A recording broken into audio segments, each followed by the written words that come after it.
In the late 1980s, the Miramichi, New Brunswick, was renowned for its natural beauty, as well as the welcoming warmth of its residents.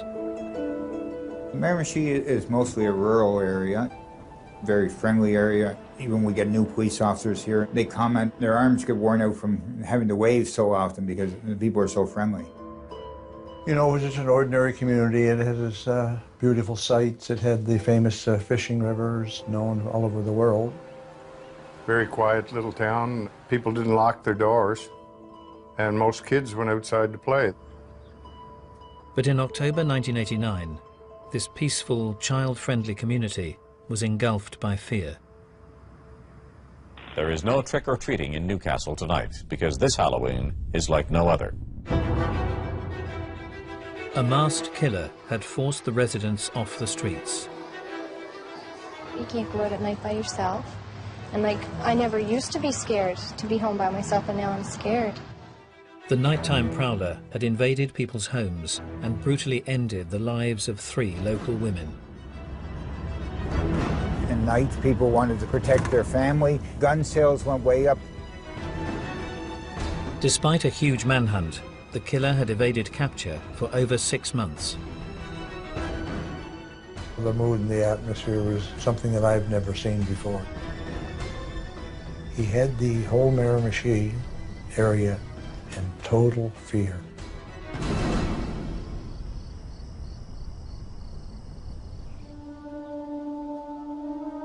With seemingly no end to the bloodshed, petrified locals in Chatham Head would turn to the church and the comforting words of Father James Smith. Father Smith was very well regarded in the community, very well known for his kindness. He's a Roman Catholic priest in a Roman Catholic community. He lived in the rectory right next to the church. The church was right next to my grandmother's house. He was a significant figure in that community. However, concerns would be raised one November night when the local priest failed to show up for a prayer meeting. The parishioners went over to the rectory to see where he was. And they looked in the windows to see if they could see anything. They saw his body on the floor, saw scenes of a struggle, and lots of violence in the house.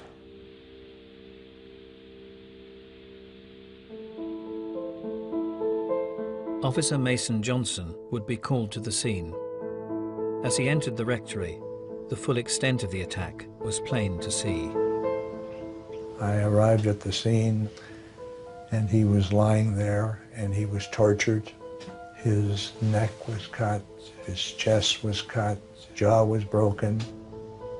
They found just an exceptional degree of violence, and they found Father Smith badly beaten, and he had expired. An autopsy would later reveal an even more shocking aspect to the killer's attack. He had jumped on Father Smith and separated the ribs from the sternum. To attack a clergyman in the middle of a small community like this, and for someone to come into his home and subject him to absolute violence and torture, I think any investigator really believes that this thing has gone over the ledge, and really there's no turning back now for whoever this is responsible for this. Many of these people will barricade themselves in their homes tonight, praying for the nightmare to end.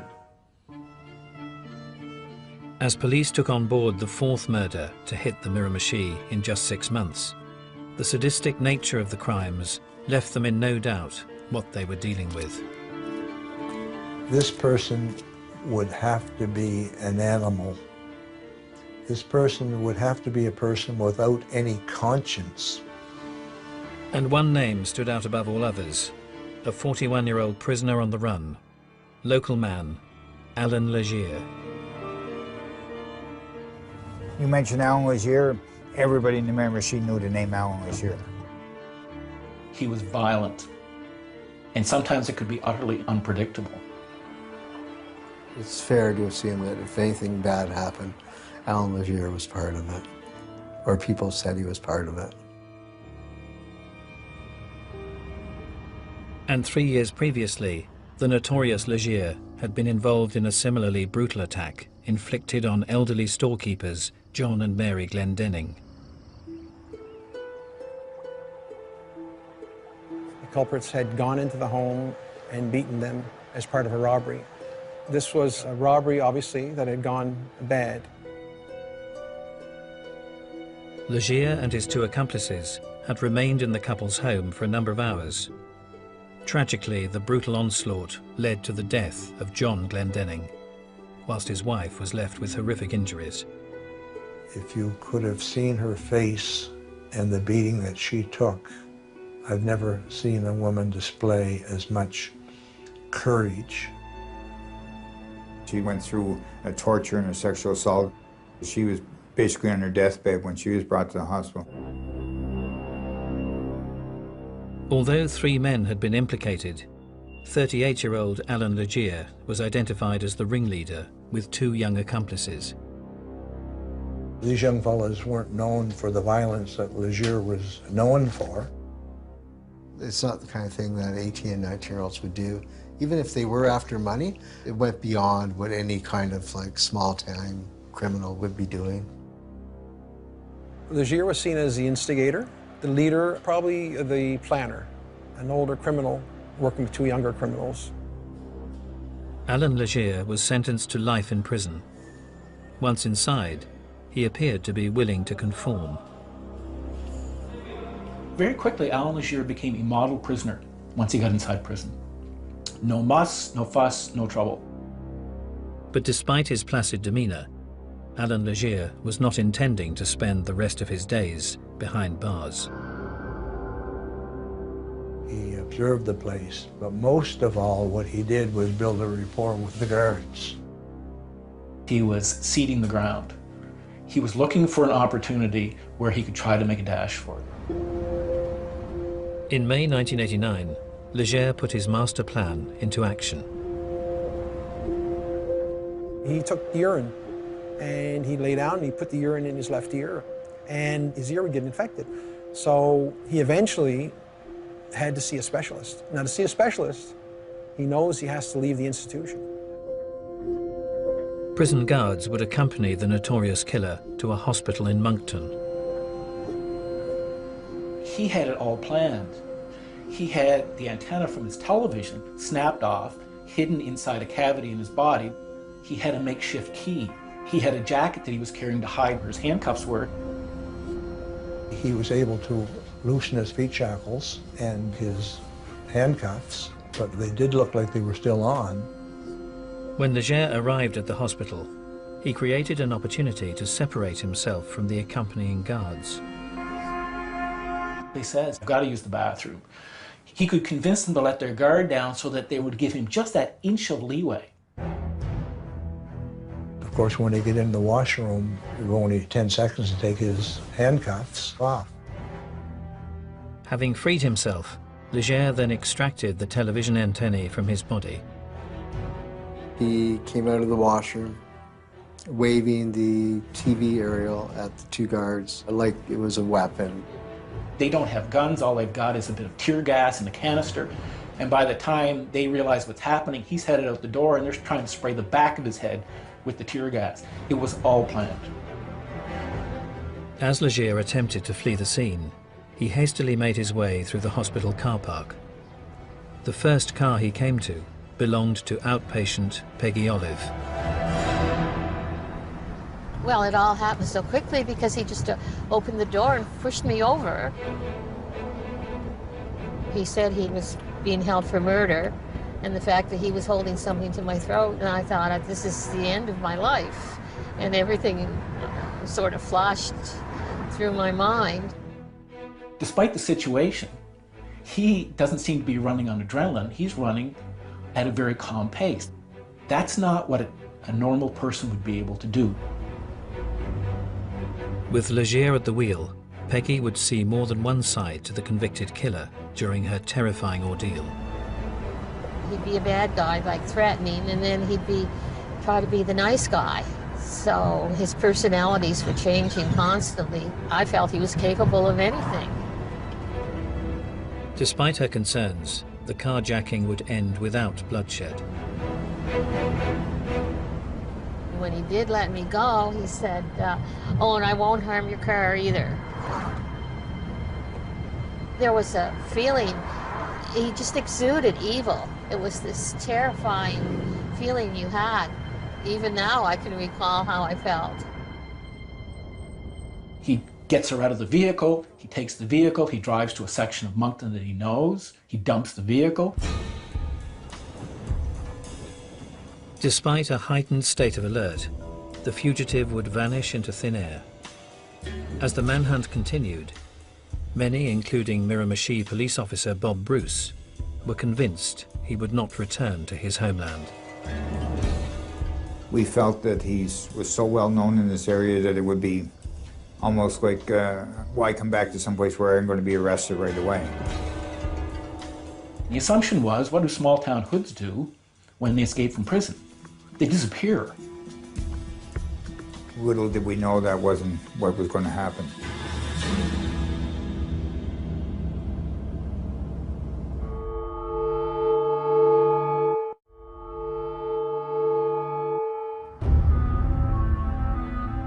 In May 1989, convicted killer Allan Legere was on the run following a brazen escape from a Moncton hospital.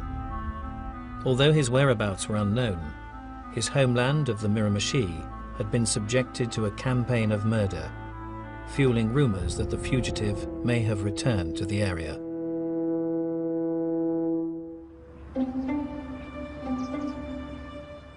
"41 years previously, in 1948, Allan Legere had been born in Chatham Head, a troubled neighborhood on the banks of the Miramichi River.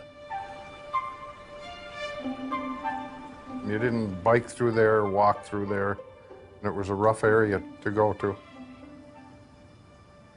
It was poor. There were homes there where it would have been very difficult to find enough to eat. It wasn't unusual for people to struggle to get enough to just keep their house warm in the winter. As a single mother, Louise Legere rented out rooms in the family house to make ends meet. One of her lodgers would father her fourth child, Allan, before skipping town. He grew up without any kind of father influence or father figure to look up to. Allan's relationship with his mother was difficult.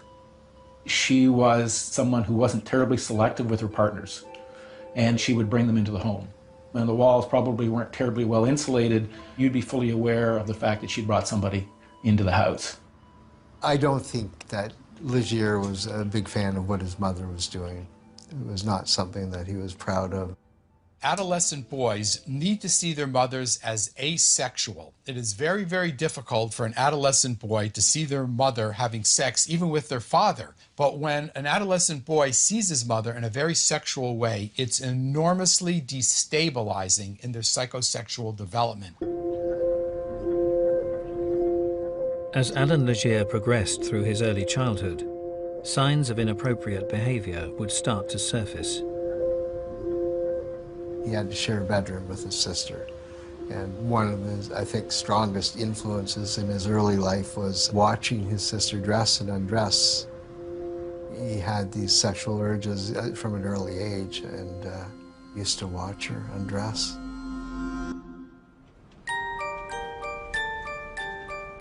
Outside the family home, Legere would divide opinion at school. Some people really liked him and thought he had a lot of potential as an artist. And then there's others that thought he was just a horrible thug who was always involved in fights. People who he liked felt that he was bright and had potential. People that he didn't like, they were afraid of him. Legere's troubled childhood would ultimately be forged by a family tragedy when his elder brother was run over whilst walking over a local bridge. As his mother grieved, she would launch an extraordinary attack on her increasingly wayward younger son, Allan. His mother had just told him point blank, "I wish it was you and not your brother." Allan Legere's mother resented him. And it wasn't only his family that was growing tired of his troublesome behavior. He wouldn't have been getting a lot of positive reinforcement inside the community. I think it all just sort of weighed on him. You can see where the scars would be.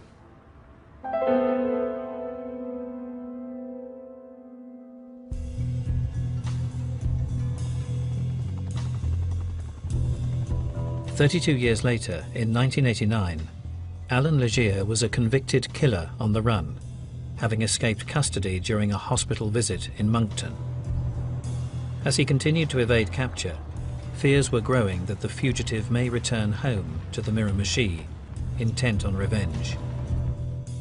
Many community people thought that Legere had a need to get back and pay people back for his conviction, feeling that he wasn't treated properly. And they said, we want you to get your family and put them somewhere. But they wouldn't leave home. They said, no, if you're staying here, we're staying. Despite concerns, 3 weeks would pass without incident. But then Officer Mole was called to a house fire in the community of Chatham. So in 1989, this vacant lot, on the left-hand side, there would be a small grocery store, and on the second floor would have been Annie Flam's residence. Annie had run the local store for a number of years. Annie Flam was well known in the community. Sort of local kids would go there and buy candy at the store. She was sort of everybody's grandmother. The popular 75-year-old was known to be close to her sister-in-law, Nina, who lived in the adjoining house. Annie Flam and Nina were just pillars of the community. Everybody loved them. The house fire was devastating, but despite the ferocity of the flames, Nina Flam had managed to survive. The entire house had been destroyed by fire, and it was really a miracle that Nina herself had escaped the fire. However, the majority of her body, she was covered in 2nd and 3rd degree burns. Despite her injuries, Nina was able to reveal to police that the fire was not accidental. They knew from talking briefly with Nina Flam that they had a very serious assault that had taken place. A masked intruder had initially demanded money, but had then subjected the elderly women to a prolonged attack before setting the building ablaze. Nina Flam, he had tied her to the bed, strangled her. She had feigned death. So he left her for dead, and she was able to get her restraints off her feet. Her bed was totally engulfed at that point, and the room was in flames. As investigators headed to the burnt-out first floor, they feared the worst for Nina's sister-in-law, Annie Flam. Her remains were found in her bed with the covers tucked in. Didn't look as if she had gotten into bed voluntarily, rolled over, you know, like normally it would do you go to bed. She had been tucked in by someone. She had been brutally assaulted before the fire. The subsequent autopsy revealed that she had been beaten, her jaw was broken. The 75-year-old had also been sexually assaulted before her death. She had expired on her own vomit because of the trauma of the injury. She did not die from smoke inhalation, it was actually the assault. For no rhyme or reason, we could figure out why anybody would go in. We could figure out maybe in to rob them, but not to commit the violence against them that was so apparent. He's targeting elderly victims because they're weak and they have very little ability to resist. That shows just how weak and inadequate he feels internally. The profile of the elderly victims and signs of theft at the scene bore the hallmarks of the Glendenning murder, committed by Allan Legere 3 years previously. We knew that he had escaped, but we had no evidence to say that he had actually come back to our area. However, investigators would be forced to re-evaluate when victim Nina Flam recalled a particular detail from her terrifying ordeal. her attacker had worn a chain around his midriff. A belly chain or a waist chain is it's consistent with a prisoner. In the back of, I think, all of our minds, Legere was the prime suspect. But without a single sighting, authorities had little to go on. As they desperately searched for leads, they were unaware that the bloodshed in the Miramichi had only just begun.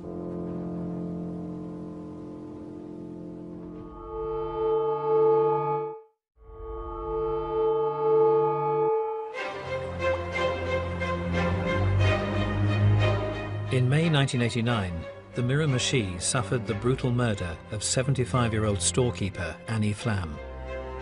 With escaped killer Allan Legere rumoured to be in the area, fears were growing that the sadistic killing may have been the start of a random revenge campaign against the local community. A lot of people thought, well, did I ever make him mad? You know, he might come looking for me. He was out to hurt a lot of people in this area. I have one son and 3 daughters, and they were very intimidated. Despite a heightened state of alert, the local terrain would hamper attempts to track him down. I think the challenge for law enforcement in this area is that there's very dense woodland around the communities themselves. The surrounding area is all something like this. So all our searches took us to areas that were very difficult to search.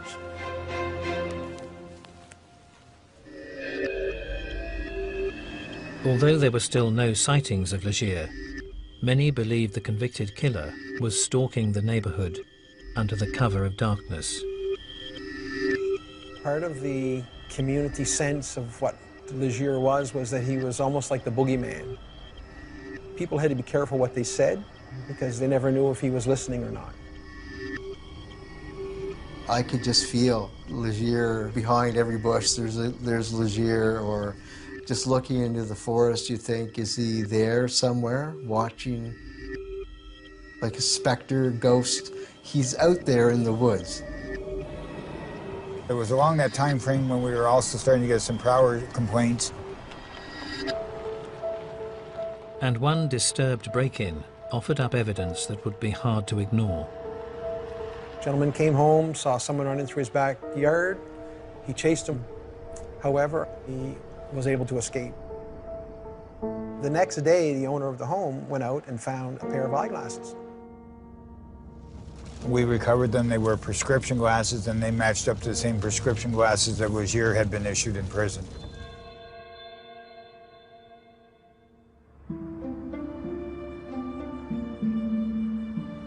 Decades earlier, Allan Legere had been renowned as a wayward teenager in the Miramichi area. But despite his rebellious image, Legere felt his diminutive stature was holding him back. He was small and he was skinny, and in a neighborhood like that one, if you were a bit lippy and talked too much, somebody would give you a slap upside the head. There was only one way to avoid that, which was to be big enough that they didn't dare do that to you. Bodybuilding would fast become one of Allan Legere's lifetime passions.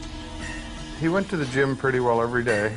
He was very muscular in his upper body, and he would walk around with a t-shirt on or a little undershirt or no shirt.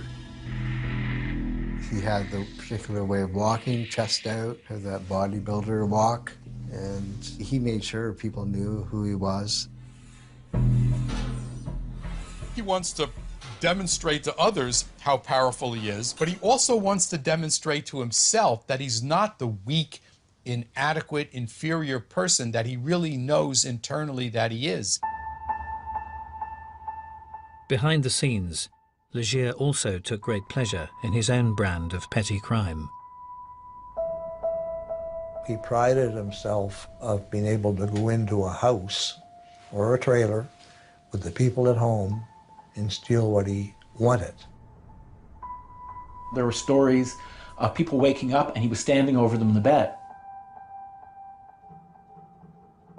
basically just looking at them.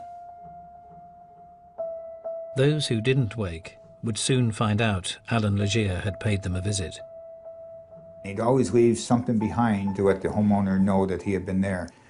He'd take out clothing and leave on the bed on top of the people that were sleeping. He even cut the underwear off a female minister. He was quite proud of being able to do things like that. He enjoyed the feeling of control and power because he didn't have much else. He didn't have the breaks in life that the Richies, as he used to call them, had. Although Legere would live away from the area in Moncton, the focus of his crimes would remain on the Miramichi. As his break-ins escalated, police would find him hard to pin down as he went to extreme measures to cover his tracks. He would take a hard-covered book, put it in the living room on the carpet, reach underneath and light the pages on fire. So that would work as a downdraft, almost like a stove. And he could take an hour and a half to drive from here to Moncton before the fire department got a call that the house was burning. And if they checked him in Moncton, 2 hours later, they're saying, but he's here. 7 years later, Allan Legere was a convicted killer on the run. Although he hadn't been cited, police suspected Legere had returned home on a revenge campaign and was potentially involved in the Chatham murder of 75-year-old Annie Flam. People did not want to talk about Allan Legere. They were scared if they said something to me, that they were going to get targeted. They did not want their name to appear in print, ever. You could have a sighting of a prowler 2 nights back to back, and then there'd be a time frame of 2 weeks that there'd be absolutely nothing. And it was almost like a game for him. He became a master at eluding us. For over 6 months, the Miramichi would suffer just minor crimes. But that would all change on the night of the 13th of October 1989 in the community of Newcastle.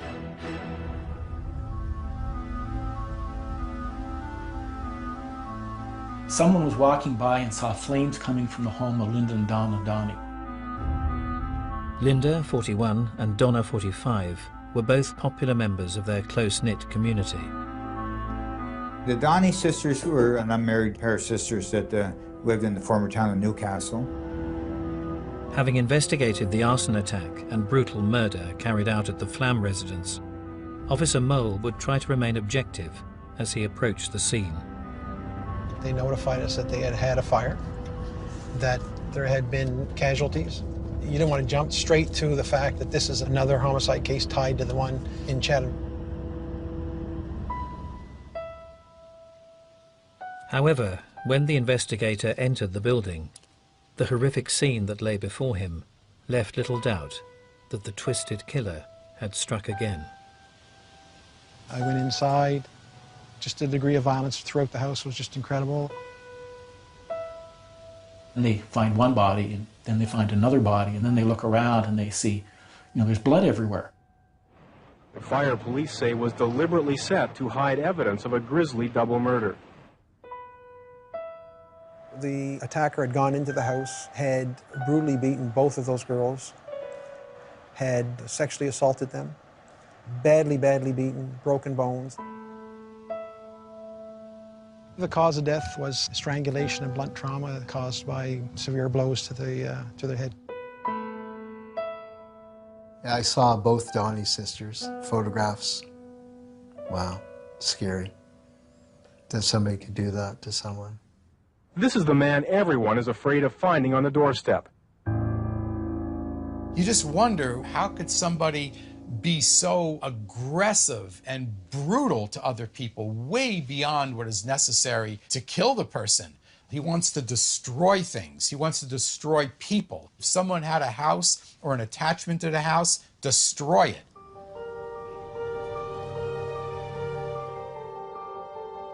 The DNA analysis identified Allan Legere, that it was his genetic material that was left at both of those crime scenes. And with no specific vendettas against the victims, it appeared that anyone in the Miramichi was a potential target.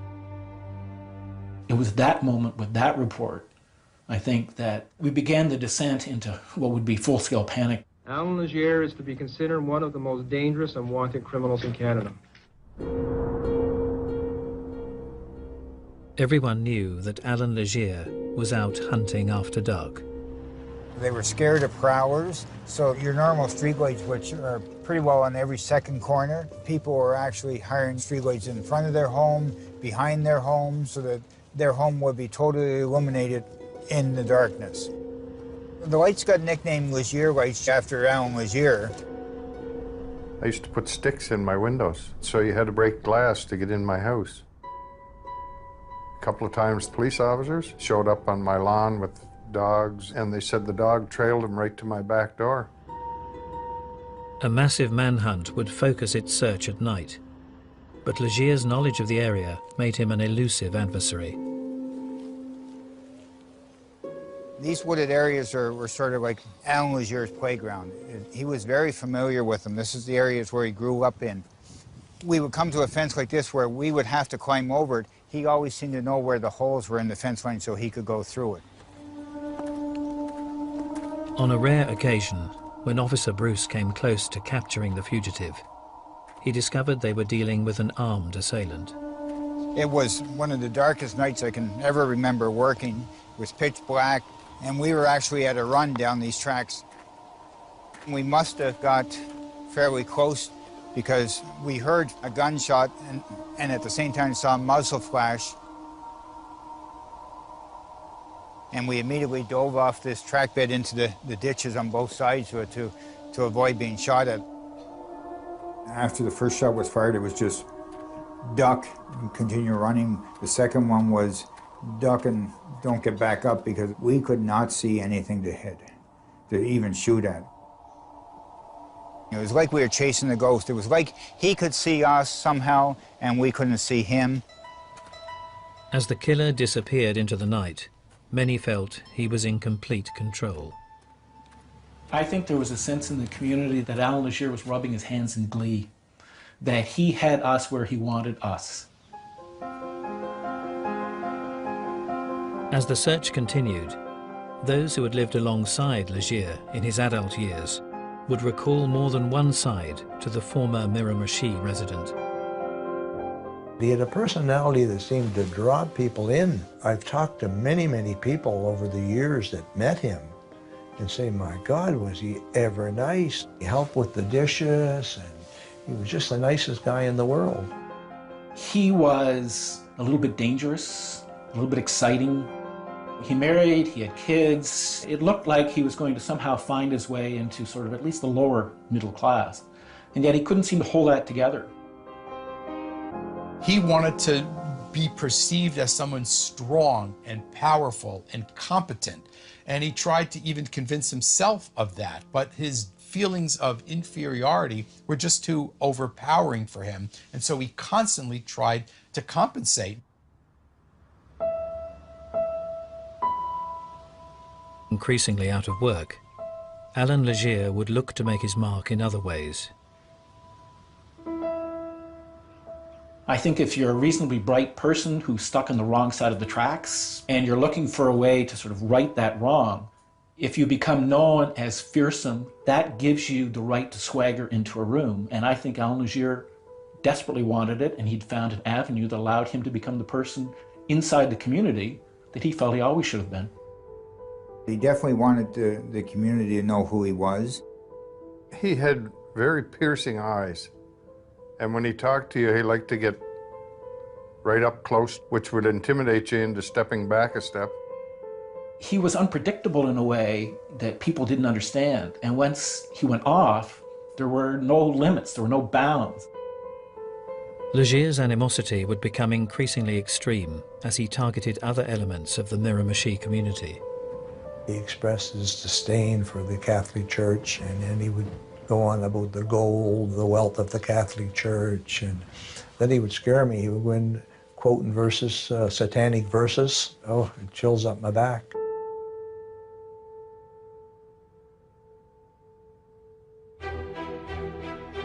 Three years later, in December 1989, Father James Smith would become the fourth victim of a sadistic killing spree.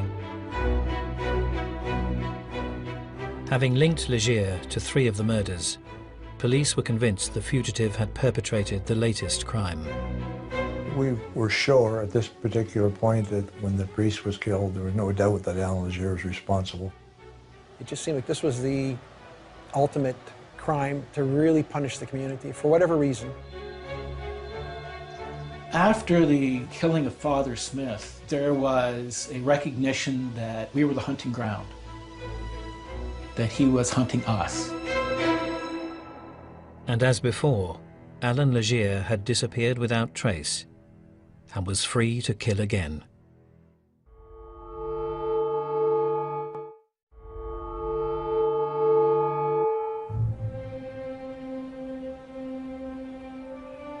In 1989, escaped fugitive Allan Legere was the prime suspect in the murders of 4 Miramichi residents. Having evaded capture for more than 6 months, the elusive killer had just fled the scene of Father Smith's murder and was known to have boarded a train to Quebec when it was searched by police. The police did walk up to him, and they were told to look for a tattoo of an eagle on one of the shoulders. They asked him if he would mind rolling up his sleeve. And in that supernatural calm that he seemed to be able to call upon in situations like this, he pulled up his sleeve. There was no eagle on his arm. They had the wrong arm. Having foiled authorities once more, the fugitive had freedom in his sights. He made it to Montreal, and he managed to pawn off some jewelry that he had stolen from the Donny sisters. You know, he had money now, so where was he going to go? But despite the obvious risks, Legere then made an extraordinary U-turn. Most people, you think, in his situation would just keep going, try to get out of the country, but why would you want to even just think of going back to the Miramichi? But Allan Legere doesn't think like other people. He hijacked a trucker and headed east, which is back towards the Miramichi, and so everybody was made aware. We did have roadblocks set up with the RCMP. It was one of the roadblocks that actually caught him. Although Legere had eventually been cornered, he was holding the truck driver captive at gunpoint. There was a discussion that he would fight to the death. And I said, no, he's a coward. He's going to give himself up. Allan Legere comes out of the truck and basically says, yeah, it's me, you got me. He surrendered quietly, meekly, no muss, no fuss. Legere only wants to display his violence and aggression where he knows he can win. He'll do it with an elderly woman or someone who's weak and disabled in some way. Then he'll show how violent he is. But with armed police officers, no, he'll just give up and end it right there. News of Legere's arrest would offer huge relief to the Miramichi community. It was like a dream come true. Finally, he's in custody. There was jubilation after he was taken into custody.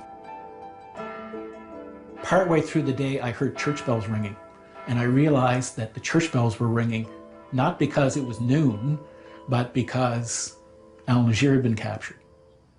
It was a huge relief. It was a huge relief to me. Like, that's the happiest story I ever wrote in my life. 2 years later, Allan Legere would be found guilty of 4 counts of first-degree murder. The witness statement provided by survivor Nina Flam would play a major role in his conviction. Anyone listening to her testimony really felt for the situation that she was in, not only that night in that room, but what she suffered since and how she's had to deal with it.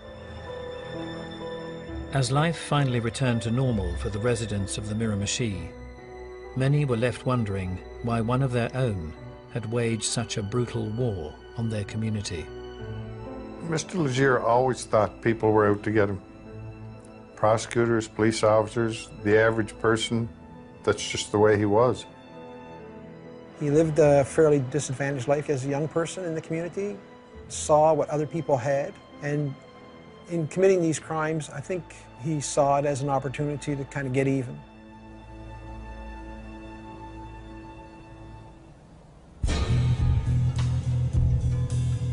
But was it just Allan Legere's challenged upbringing that sparked his murderous campaign? Or was he born to kill? Allan Legere was born a psychopath. I think it's a mental disorder he was born with, and he doesn't have any conscience. Now, if we do something wrong, we've got a conscience. But Allan Legere showed no caring and no remorse.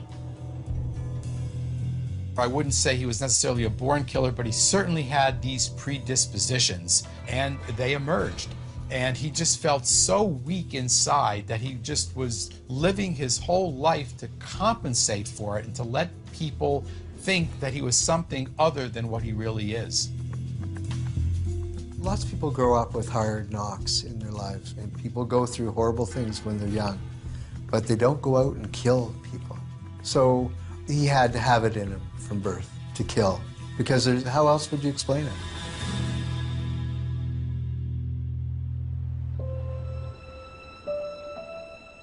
Decades later, Allan Legere's reign of terror is now an horrific chapter from the past. But the community of the Miramichi is yet to erase this brutal killer from its memory. Obviously, the family members that were victims, the relatives, the community itself is scarred. A lot of turmoil, and they'll never forget. But as a community, we will survive and hopefully be better from it. Allan Legere makes news every time his name is mentioned. He still frightens people. It's raw. They are convinced, decades after he did it the first time, that if he gets out, he would do it again.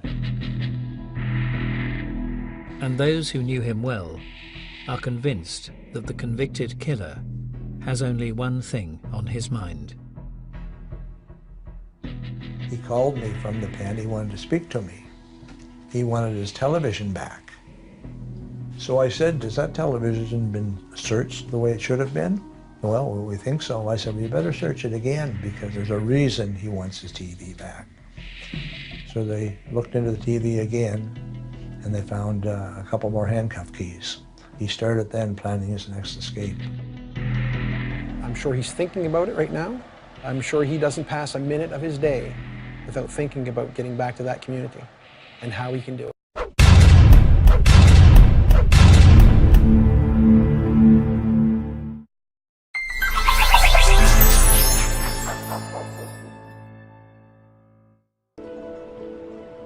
In the late 1980s, the Miramichi, New Brunswick, was renowned for its natural beauty, as well as the welcoming warmth of its residents. Miramichi is mostly a rural area, very friendly area. Even when we get new police officers here, they comment their arms get worn out from having to wave so often because the people are so friendly. You know, it was just an ordinary community. It had its beautiful sights. It had the famous fishing rivers known all over the world. Very quiet little town. People didn't lock their doors, and most kids went outside to play. But in October 1989, this peaceful, child-friendly community was engulfed by fear. There is no trick-or-treating in Newcastle tonight, because this Halloween is like no other. A masked killer had forced the residents off the streets. You can't go out at night by yourself. And like, I never used to be scared to be home by myself, and now I'm scared. The nighttime prowler had invaded people's homes and brutally ended the lives of 3 local women. At night, people wanted to protect their family. Gun sales went way up. Despite a huge manhunt, the killer had evaded capture for over 6 months. The mood and the atmosphere was something that I've never seen before. He had the whole Miramichi area in total fear.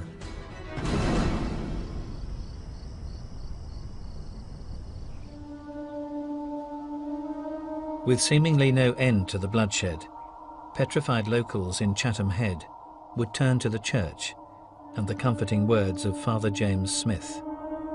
Father Smith was very well regarded in the community, very well known for his kindness. He's a Roman Catholic priest in a Roman Catholic community. He lived in the rectory right next to the church. The church was right next to my grandmother's house. He was a significant figure in that community. However, concerns would be raised one November night when the local priest failed to show up for a prayer meeting. The parishioners went over to the rectory to see where he was. And they looked in the windows to see if they could see anything. They saw his body on the floor, saw scenes of a struggle, and lots of violence in the house.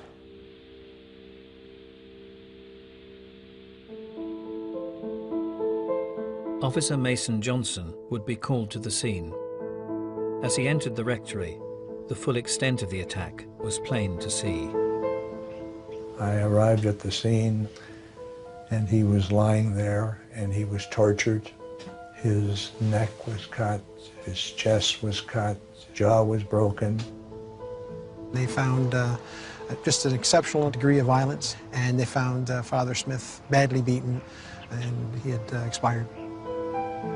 An autopsy would later reveal an even more shocking aspect to the killer's attack. He had jumped on Father Smith and separated the ribs from their sternum. To attack a clergyman in the middle of a small community like this, and for someone to come into his home and subject him to absolute violence and torture, I think any investigator really believes that this thing has gone over the ledge, and really there's no turning back now for whoever this is responsible for this. Many of these people will barricade themselves in their homes tonight, praying for the nightmare to end. As police took on board the fourth murder to hit the Miramichi in just 6 months, the sadistic nature of the crimes left the beating that she took.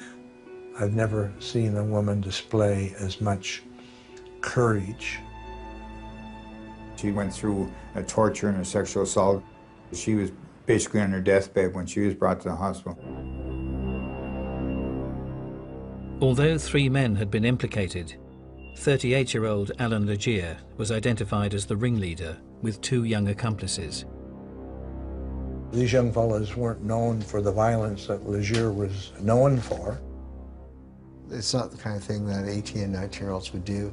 Even if they were after money, it went beyond what any kind of like small-time criminal would be doing. Legere was seen as the instigator, the leader, probably the planner, an older criminal working with 2 younger criminals. Allan Legere was sentenced to life in prison. Once inside, he appeared to be willing to conform. Very quickly, Allan Legere became a model prisoner once he got inside prison. No muss, no fuss, no trouble. But despite his placid demeanor, Allan Legere was not intending to spend the rest of his days behind bars. He observed the place, but most of all, what he did was build a rapport with the guards. He was seeding the ground. He was them in no doubt what they were dealing with. This person would have to be an animal. This person would have to be a person without any conscience. And one name stood out above all others, a 41-year-old prisoner on the run, local man, Allan Legere. You mentioned Allan Legere, everybody in the Miramichi knew the name Allan Legere. He was violent, and sometimes it could be utterly unpredictable. It's fair to assume that if anything bad happened, Allan Legere was part of it, or people said he was part of it. And 3 years previously, the notorious Legere had been involved in a similarly brutal attack inflicted on elderly storekeepers John and Mary Glendenning. The culprits had gone into the home and beaten them as part of a robbery. This was a robbery, obviously, that had gone bad. Legere and his 2 accomplices had remained in the couple's home for a number of hours. Tragically, the brutal onslaught led to the death of John Glendenning, whilst his wife was left with horrific injuries. If you could have seen her face